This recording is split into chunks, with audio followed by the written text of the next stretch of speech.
queria, então, que o doutor explicasse qual é, de fato, a proposta, né? Porque a gente tem visto a chamada de que é para reduzir a jornada de 6x1 para uma jornada menor. Mas lendo o texto da PEC, a gente vê que o objetivo é um pouco mais amplo do que isso, não é isso?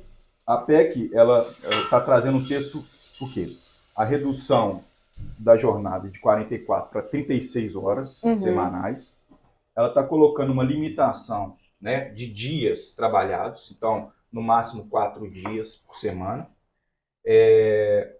E uma outra limitação que ela coloca também é um trabalho até 8 horas. Então, permanece as 8 horas diárias, reduz-se as 44 para 36 horas e coloca um mais no artigo, coloca um plus, que é a limitação de dias trabalhados, que não havia, não há, na verdade, no texto original, no texto atual. Então, essa limitação é que está levando as pessoas a entender que a jornada seria de 4x3, né? 4 dias de trabalho por 3 de descanso.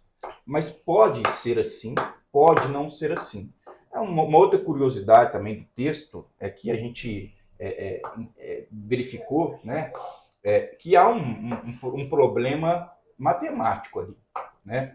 Se nós estamos falando de uma jornada, uma redução de 44 para 36, nós estamos falando, e uma limitação também de 4 dias e 8 horas por dia, então seriam 4 vezes 8 dá 32.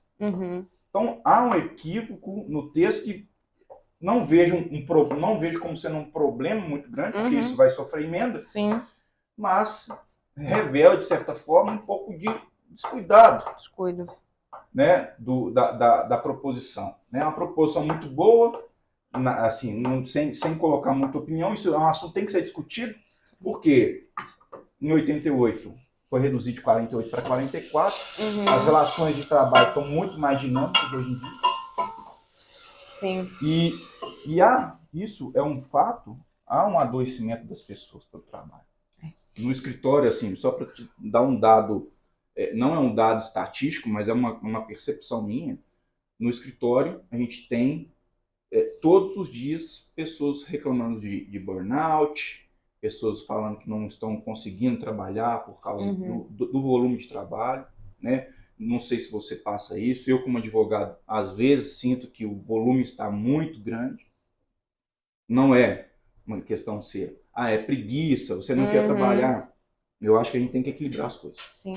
É importante, assim, discutir sobre isso, né? Não necessariamente que a PEC seja aprovada assim, mas a importância dessa PEC foi levantar essa discussão. E isso que o doutor colocou, eu quero muito aprofundar mais um pouco à frente da nossa entrevista, porque realmente essa escala de 6x1 é uma escala muito pesada e até dificulta o empregado a se desenvolver pessoalmente e galgar outros espaços, né? Doutor Ailton, excelente a explicação. Uma outra questão é a seguinte, então ficou muito claro que não se trata só da limitação da jornada 6x1, mas vai haver uma limitação de trabalho 4 dias na semana. Sim, assim está proposto o texto. No texto da forma como está, sem nenhuma emenda ainda. Caso seja aprovada nesse exato formato, 4x3, seria possível a redução proporcional da remuneração? Tá. No próprio artigo 7º, agora não vou lembrar o inciso, né, mas fala que é garantido ao trabalhador um salário mínimo, certo? Esse salário mínimo é a base, né, nacional para todos os trabalhos formalizados. Tá? Então, a gente tem que ressaltar isso. Trabalho de carteira assinada, a pessoa tem que receber pelo menos um salário mínimo.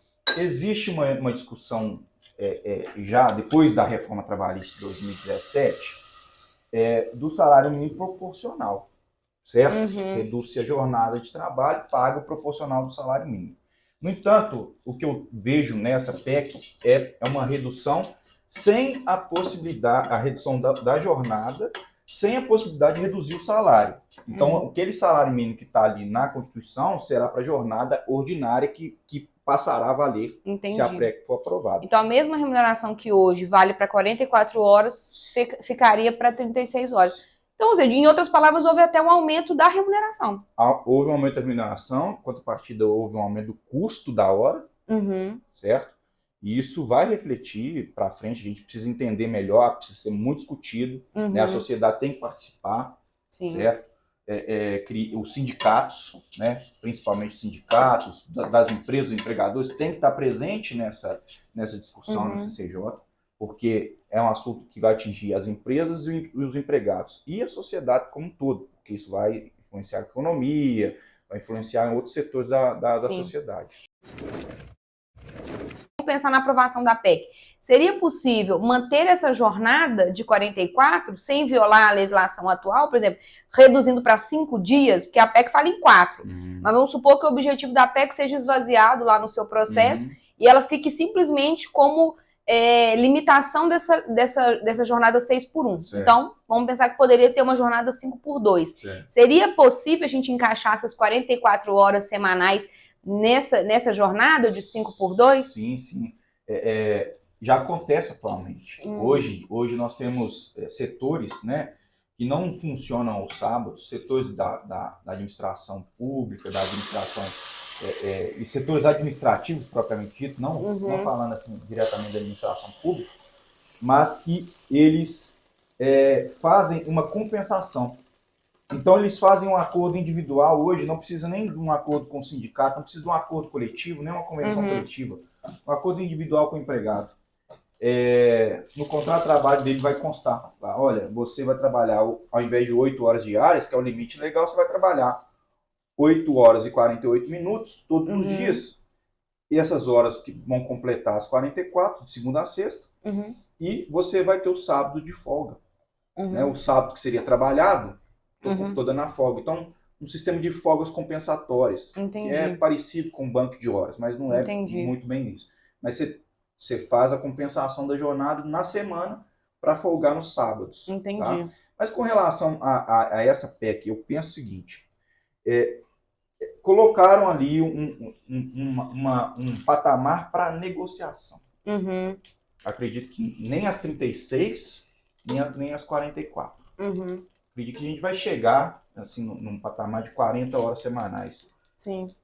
Foi o que reduziu antes na redemocratização, em 88, era 48 horas, passou para 44. Eu acredito que agora, mais de 30 anos depois, né, quase 30 anos da Constituição, vai passar para mais de 30, né? Verdade, estou fazendo cálculo errado. Mais de 30 anos da Constituição vai passar para 40 horas semanais. Eu acho que é um patamar que daria para fazer essa jornada de 8, de segunda a sexta, descansar o sábado, sem ter essa compensação. Entendi. O que você está falando é o seguinte, olha, talvez esse projeto ele veio pedindo mais para uma negociação ali, perder um pouquinho e ficar no que exatamente se pretende. Os direitos trabalhistas sempre foram assim. Sempre tem que fazer um pedido com um certo patamar de negociação, sabe? Porque isso é comum hoje em dia nas negociações com sindicatos. O sindicato pede um pouco a mais para ganhar um pouco a menos. Isso é não sei se é benéfico ou maléfico, eu acredito que não há nada. Mas é da natureza, né? Do direito do trabalho. Entendo. Da natureza do direito do trabalho. Entendo. Assim, infelizmente, existem setores que não vai chegar nessa negociação de 5 para poder encaixar, né, na legislação atual, porque são setores que precisam abrir aos finais de semana. Né? Restaurante, farmácia, supermercado. Então, realmente, na legislação atual não daria para adequar, até porque não teria interesse ali do empregador. Ele teria que, de fato, contratar mais pessoas. Sim.